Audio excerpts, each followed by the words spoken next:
kıymetli izleyicilerim ve takipçilerim. Alevle Mutfak Aşkına kanalıma ve mutfağıma hoş geldiniz. Bugün de sizler için sadece 2 tane bezeden yaptığım çıtır çıtır nefis bir börek tarifi hazırladım. Yapımı hem çok basit hem de gerçekten çok lezzetli oluyor. Sizleri daha fazla bekletmeden hemen tarifime geçiyorum. Hepinize iyi seyirler.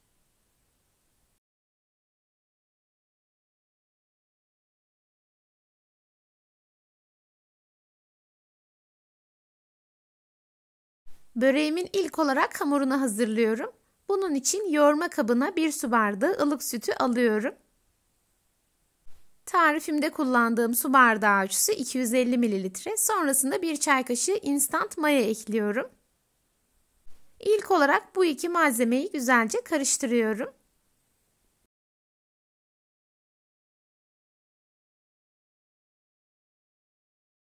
Bu arada hemen şunu da belirtmek istiyorum. Kullandığım tüm malzemeler oda sıcaklığında. Güzelce karıştırdıktan sonra içerisine 1 yemek kaşığı yoğurt ekliyorum. Sonrasında 1 adet yumurta ekliyorum.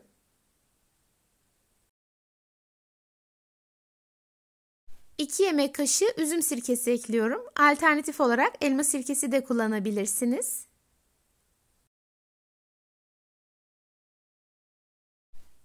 Yaklaşık 3 yemek kaşığı kadar da sıvı yağ ekledikten sonra tekrar karıştırıyorum. En son unu ve tuzu ekleyerek yumuşak bir hamur hazırlayacağım. Bu arada tarifimde kullandığım tüm malzemeleri videonun altındaki açıklama kısmına ölçüleriyle birlikte ekliyor olacağım. Oradan da bakıp faydalanabilirsiniz.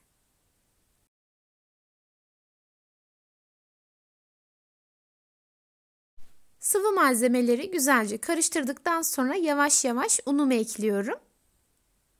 Tarifim için toplamda 3 su bardağı un kullandım. Unun büyük bir bölümünü ekledikten sonra son olarak 1 çay kaşığı dolusu tuz ekliyorum. Hamur toparlanıp kıvamını alıncaya kadar karıştırıyorum. Sonrasında tezgaha alarak güzelce yoğuracağım. Sizlere tavsiyem lütfen bu aşamada ununuzu yavaş yavaş ekleyin. Kullandığınız unun markası veya kalitesi farklılık göstereceği için sizler daha az ya da daha fazla un kullanabilirsiniz. Hazırladığınız hamur ne kadar yumuşak olursa açması da o kadar kolay olacaktır.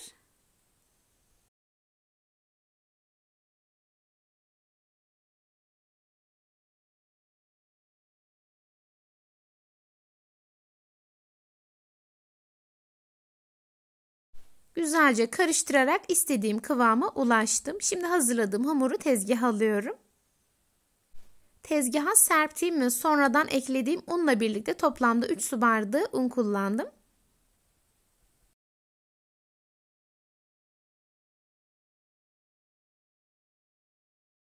Hamuru tezgahta yaklaşık olarak 3 dakika boyunca yoğuracağım. Sonrasında hazırladığım hamuru 2 eşit bezeye ayırarak o şekilde dinlendireceğim.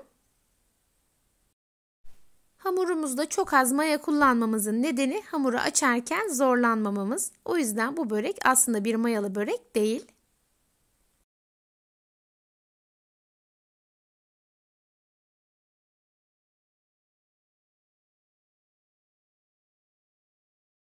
Gördüğünüz gibi hamurun kıvamı oldukça yumuşak. O yüzden bu aşamada hamur kesme kartı kullanıyorum. Böylelikle hamur elime yapışmıyor.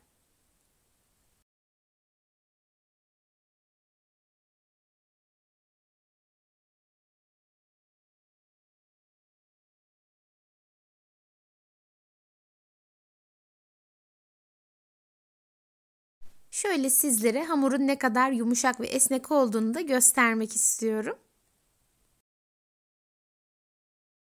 Şimdi bu hazırladığım hamura yuvarlak bir form veriyorum. Sonrasında 2 eşit parçaya kesiyorum.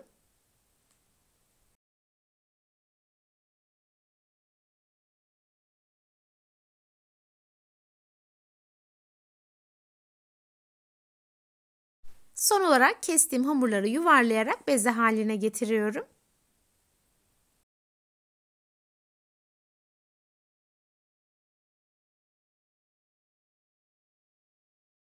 Hamurları yuvarlayarak hazırladım. Sonrasında tepsiye bolca un serpiyorum ve bu yuvarladığım hamurları un serptiğim tepsiye alıyorum. Bu aşamada bolca un kullanmanızı tavsiye ederim. Böylelikle hamurlar tepsiye yapışmayacaktır. Bezelerin üzerine biraz bastırdıktan sonra son olarak üzerlerine de biraz un serpiyorum. Temiz bir poşete koyarak oda sıcaklığında yarım saat boyunca dinlendiriyorum.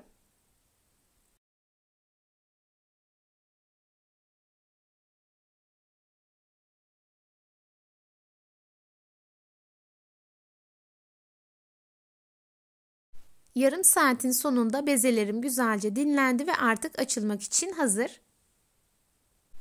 Bir tane bezemi tezgaha alıyorum. Diğerinin üzerine yine poşetle kapatarak kenara koyuyorum. Hamurları açmak için nişasta kullanıyorum. Sizler buğday ya da mısır nişastası hiç fark etmez. Her ikisini de kullanabilirsiniz.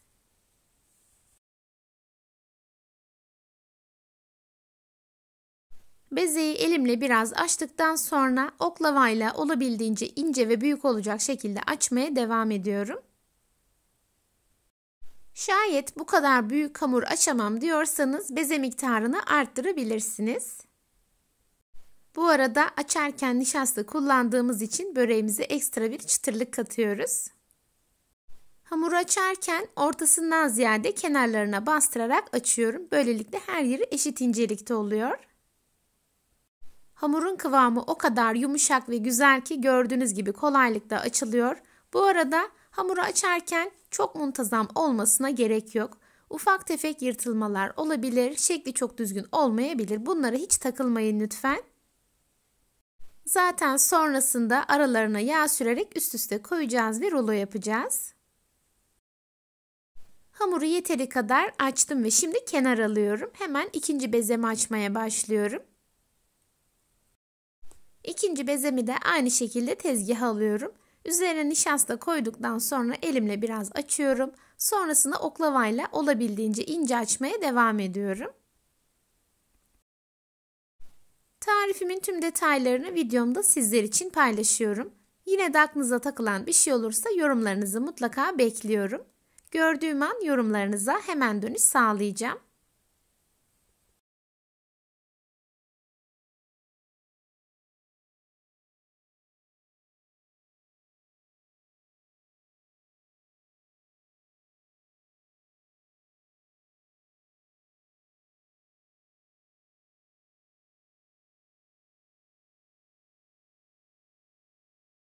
İkinci hamurumu da aynı şekilde açarak tezgaha koydum.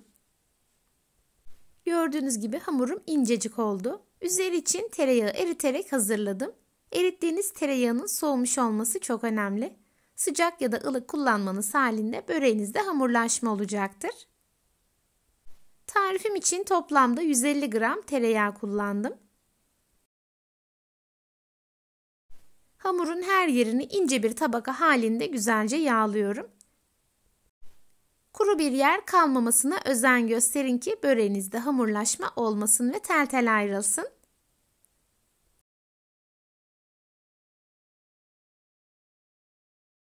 Her yerini güzelce yağladıktan sonra açtığım ikinci yufkayı da üzerine kapatıyorum. Kenarlarını çekiştirerek eşitliyorum.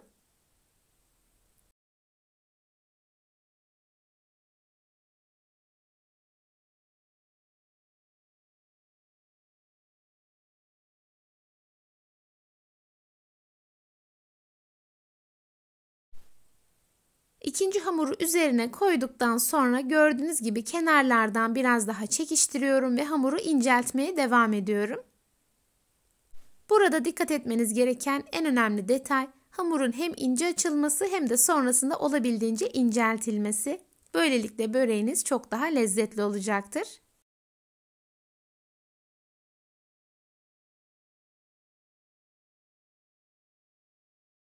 Yeteri kadar incelttikten sonra kalan yağı da üzerine dökerek elimle sürmeye devam ediyorum.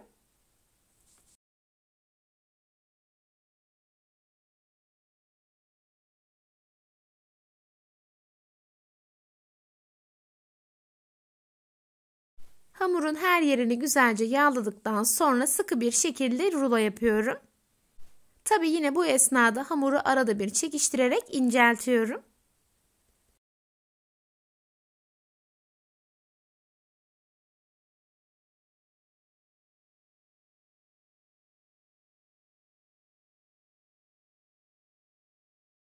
Hamuru güzelce bir uçtan diğer uca rulo yaparak hazırladım.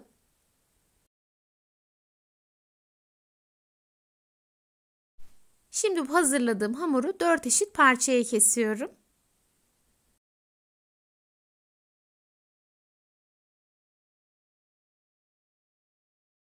Hamuru keserek hazırladım. Tepside biraz un vardı. Onu tekrar tepsiye güzelce yayıyorum. Ve kestiğim hamurları tepsiye alıyorum.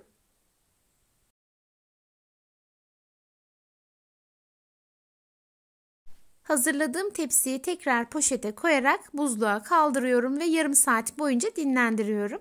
Bu süre zarfında tereyağı ve hamur güzelce donacak. Kesmesi ve şekil vermesi oldukça kolay olacak.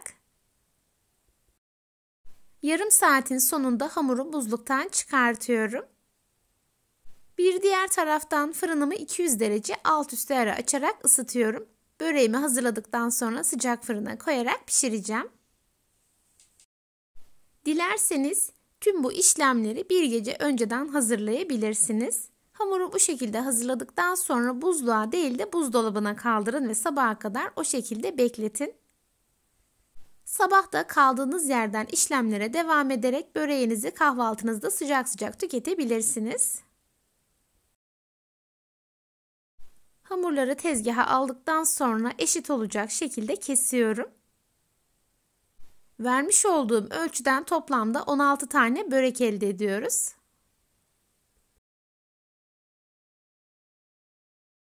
Hamurların tamamını keserek hazırladıktan sonra şimdi görmüş olduğunuz gibi son şeklimizi veriyoruz. Hamurun bir ucunu sıkıca kapatıyorum ve elimle üzerine biraz bastırıyorum.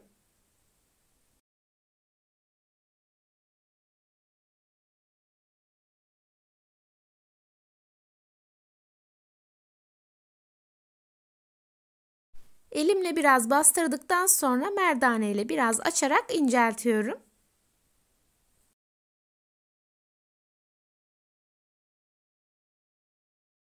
Hamuru yeteri kadar açarak incelttim.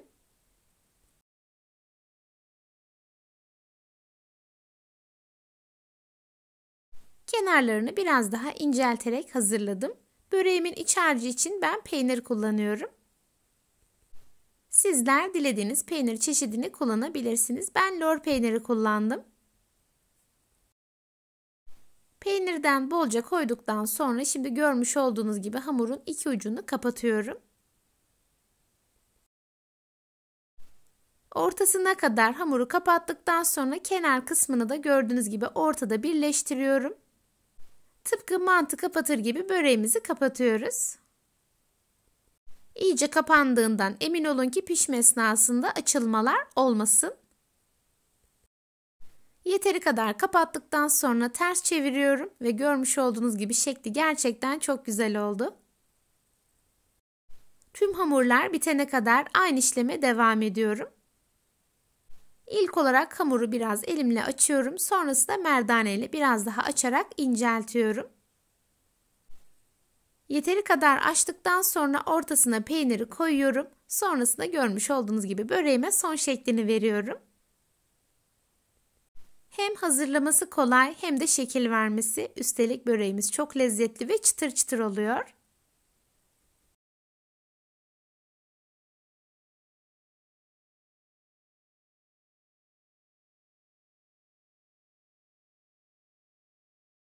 Böreklerin tamamını hazırlayarak tepsiye dizdim. Üzeri için sıvı yağ kullanıyorum.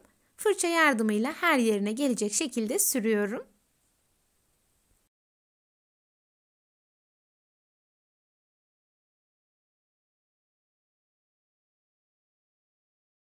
Tamamına sıvı yağ sürerek hazırladıktan sonra önceden ısıtılmış 200 derecelik alt üstlerle fırına koyarak pişiriyorum. 30 dakikanın sonunda pişen börekleri fırından çıkartıyorum ve biraz soğumaya bırakıyorum. İlk sıcaklığı gittikten sonra hemen sıcak sıcak servis edebilirsiniz. Gördüğünüz gibi böreğimizin katları tek tek belli oluyor ve çıtır çıtır oldu.